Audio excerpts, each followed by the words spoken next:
उस विषय का ज़्यादा से ज़्यादा आउटपुट आता है। एक अध्यापक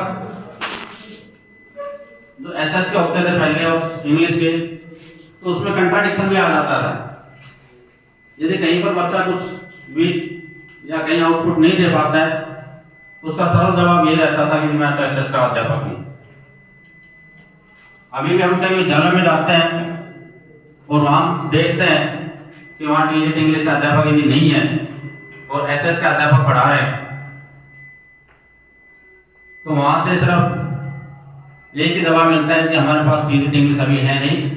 और हम कैसे कैसे करके काम चला रहे हैं। हालांकि इतना विषय क्लास 6 to 8 इतना हार्ड और टफ नहीं है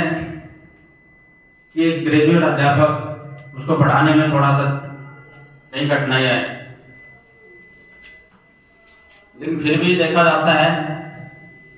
कि जो बच्चे होते हैं तो अलग अलग क्षेत्र से, अलग अलग परिवेश से, अलग अलग घर से आते हैं और उनका सोशल एनवायरनमेंट हर बच्चे का अलग अलग होता है। और जब बच्चे का अलग अलग एनवायरनमेंट है तो एक अध्यापक उस बच्चे के एनवायरनमेंट के हिसाब से ही